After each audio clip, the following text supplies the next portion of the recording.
motivasi belajar.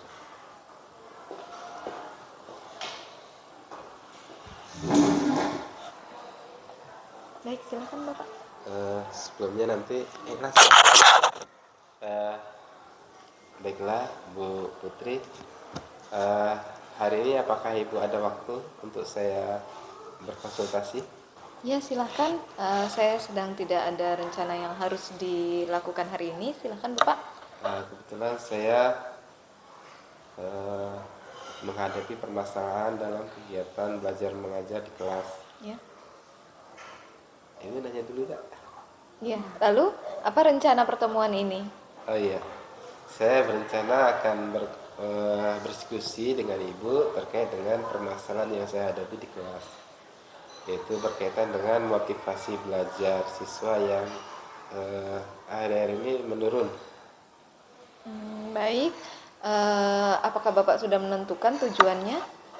Ya, tujuan yang ingin saya capai adalah saya menemukan metode pembelajaran yang sangat sesuai dengan karakteristik siswa yang sekarang dan membuat siswa lebih bersemangat untuk belajar. Baik, kalau begitu tujuan dari pertemuan ini kira-kira untuk apa? Pertama saya ingin mempraktekkan proses pembelajaran yang sangat baik bagi siswa-siswa, dan siswa-siswa dapat belajar dengan semangat dan mencapai tujuan pembelajarannya. Oke, jadi menurut Bapak tujuan akhir yang ingin Bapak ketahui seperti apa bentuknya? Tujuan akhirnya ketika saya berhasil merubah cara pembelajaran saya, jadi pembelajaran yang sangat menarik bagi siswa dan siswa sangat termotivasi untuk melakukan kegiatan belajar mengajar walaupun di akhir jam pelajaran. Biasanya saya melaksanakan pembelajaran itu di akhir jam pelajaran pada saat siswa sudah mulai mengantuk dan tidak Seperti itu. konsentrasi. Di jam-jam rawan berarti ya Pak ya? Iya. Lalu kalau dapat dikatakan berhasil, apa indikator yang dapat dilihat? Eh, Dikatakan berhasil ketika di saat jam rawan tersebut siswa bisa belajar dengan secara optimal dan bersemangat dengan motivasi yang sangat tinggi. Misalkan yang selama ini siswa terkadang asik dengan gadgetnya, kita memberikan pembelajaran yang menyenangkan buat dia, contohnya dengan melakukan selingan-selingan, ice breaking dan lain sebagainya. Baik. Jadi Kesempatan apa yang Bapak sudah miliki saat ini? kalau sekarang ini saya memiliki waktu yang cukup luang, kemudian saya juga sudah mencari beberapa referensi di internet tentang metode-metode yang mungkin bisa diterapkan di pembelajaran di akhir sesi ya, maksudnya di siang hari ya. Jadi sudah mengumpulkan beberapa inspirasi dari berbagai sumber terkait dengan permasalahan ini. Baik, kalau begitu dari skala 1 sampai 10 kira-kira sekarang Bapak berada di nomor berapa untuk mencapai tujuan Bapak? Eh, dari praktek yang saya laksanakan rasanya saya mungkin eh, berangkat dari poin 5. Masih perlu 5 poin lagi untuk mencapai tujuan supaya pembelajaran itu menjadi lebih menarik bagi siswa dan siswa lebih termotivasi. Lalu, adakah kekuatan dalam diri Bapak untuk bisa mencapai tujuan ini? Kekuatan dalam diri, pertama tadi saya berangkat dari keinginan saya bahwa saya tidak ingin proses pembelajaran yang seperti ini berlangsung lama. Saya ingin mulai pekan depan siswa itu sudah belajar dengan cara yang begitu menyenangkan bagi mereka dan mereka dapat mencapai tujuan dari pembelajaran tersebut. Baik, kalau begitu sekarang kita bicara soal peluang. Adakah peluang atau kemungkinan yang bisa Bapak ambil? Peluang yang bisa saya ambil adalah pertama, saya akan mencoba mempraktekkan pembelajaran dengan berbagai model. Kemudian saya akan mencoba memilih model mana yang kira-kira lebih tepat dan lebih efisien. Oke, dalam pelaksanaan kegiatan dan hingga menetapkan tujuan, sudah pasti akan ada hambatan. Nah, kira-kira hambatan atau gangguan apa yang akan menghalangi Bapak nih untuk mencapai tujuan? Hambatan itu mungkin bisa dari berbagai pihak. Yang pertama, kita mungkin perlu kerjasama ya dengan kelas-kelas lain yang di jam yang sama, terutama di jam terakhir dari proses pembelajaran, supaya kelas lain itu tidak berisik atau tidak mengganggu kelas sebelahnya. Jadi hambatan pertama itu mungkin dari kondisi kelas lain, yang kemudian yang kedua dari segi siswa mungkin ketika siswa tidak ingin melakukan perubahan, itu mungkin menjadi sebuah hambatan juga. Oh, baik, kalau begitu eh, ketika dihadapkan dengan hambatan, otomatis Bapak sudah punya solusi yang akan dilakukan ini. Kira-kira solusinya seperti apa? Solusinya berkaitan dengan hambatan yang kemungkinan ada. Pertama, saya akan menjalin komunikasi dengan kelas di sebelah saya, baik di kiri maupun di kanan. Bagaimana kita sama-sama mengkondisikan siswa, mengkondisikan pembelajaran sehingga pembelajaran berlangsung secara hikmat, nyaman, dan tidak saling mengganggu kelas lainnya. Kemudian yang berkaitan dengan siswa, saya akan mencoba memberikan cerita-cerita singkat tentang keberhasilan atau kesuksesan seorang siswa. Mungkin itu bisa memotivasi siswa untuk bisa berubah. Oh, baik, seperti itu ya. Lalu jika solusinya sudah ditentukan, sekarang kita beralih ke rencana aksi. Nah, kira-kira gambaran rencana aksi Bapak ini seperti apa agar dapat mencapai tujuan? Baiklah, berkaitan dengan rencana aksi, pertama tadi setelah saya bekerja sama dengan lokal sebelah atau rekan sejawat yang berdekatan dengan saya mengajar, saya akan mencoba memvariasikan media pembelajaran. Selama ini mereka kan cukup dekat dengan gawainya. Saya akan mencoba melakukan permainan-permainan seperti kuis menggunakan aplikasi Kahoot. Kemudian di situ nanti akan ada minimal kegiatan tersebut menarik perhatian dan konsentrasi siswa untuk lebih fokus dalam proses pembelajaran di siang hari.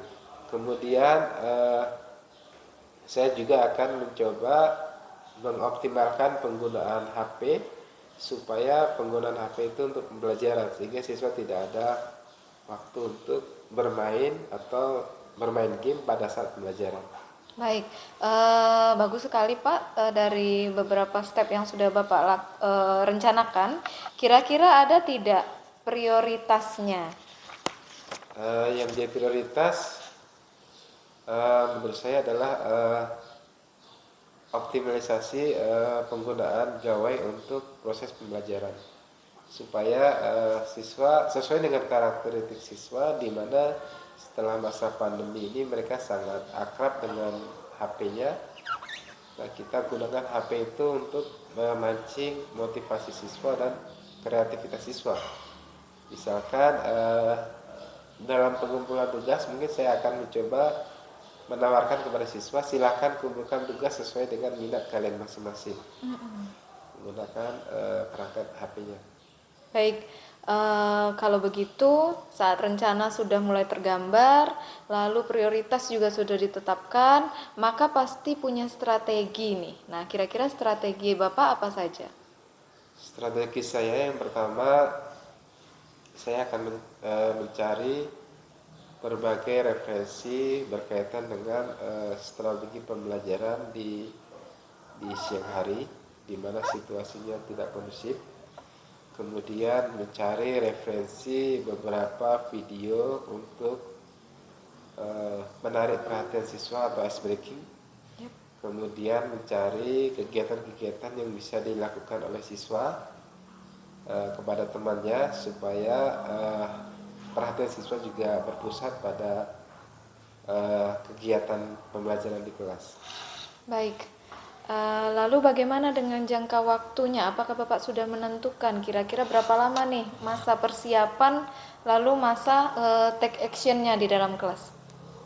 Karena pembelajarannya hari ini sudah baru terlaksana, saya berencana dalam waktu seminggu ke depan sudah mendapatkan model pembelajaran baru.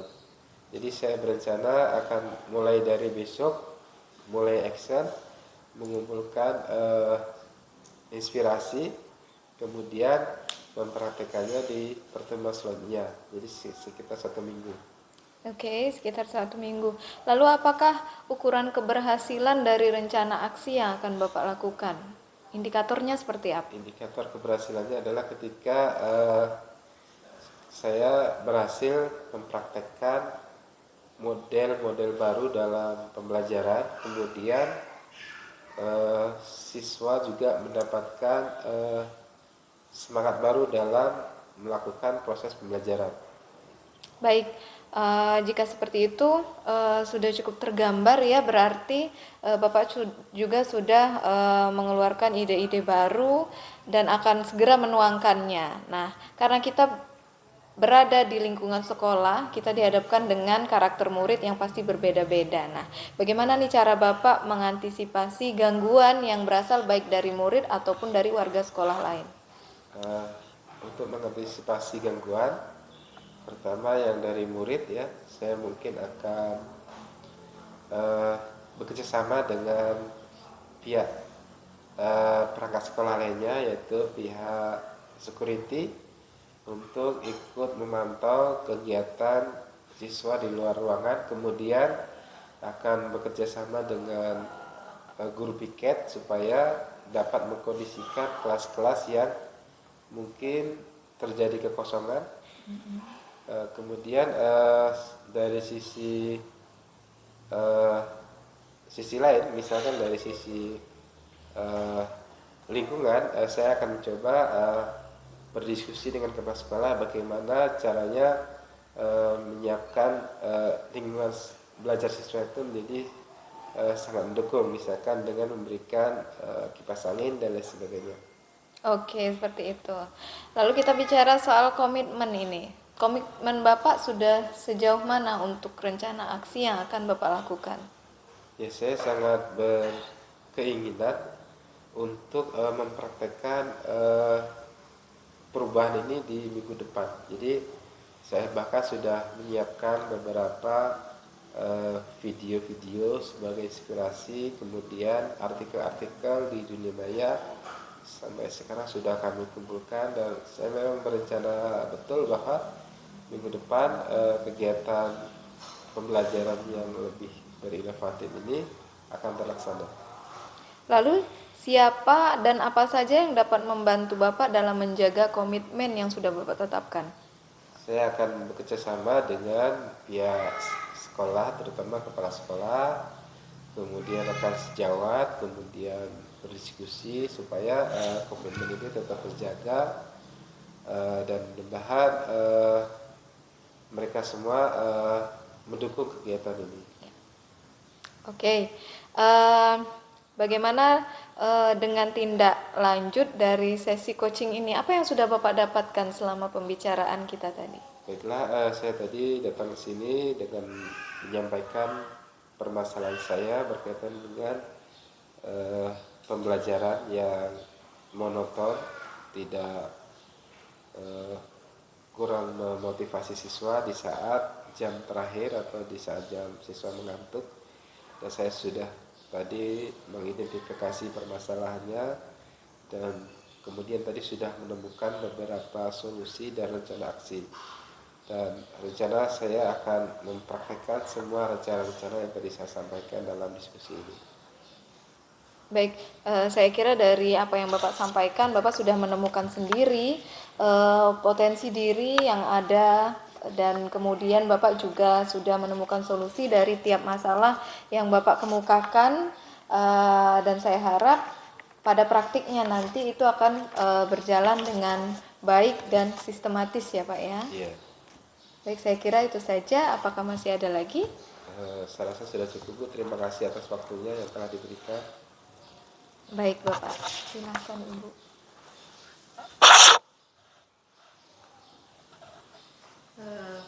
Setelah proses coaching ini, saya mengamati dari awal sampai akhir. Saya melihat coach dengan permasalahannya dan membawa ke forum ini ya, dan coachnya sudah berperan dan sudah menjadi pertama pendengar yang baik, lalu memberikan respon dan memandu coach untuk menggali potensinya sendiri dengan pertanyaan-pertanyaan pemantik yang berbobot, sehingga permasalahan yang coach temukan bisa dicarikan solusinya, ditemukan titik permasalahannya dan bisa diselesaikan secara dalam artian begini, sudah ketemu titik permasalahannya lalu dicoba carikan step-step penyelesaiannya secara berurutan, dan itu sudah sangat bagus. Dan proses ini saya rasa bisa dikatakan coachingnya dengan penerapan Alur Tirta ini sudah tergambar, dan semoga coach bisa mempraktikkannya dengan baik ya Pak. Terima kasih. Baik, terima Cut, cut. kasih. 15 detik, 15 menit. 17 juga. Ya,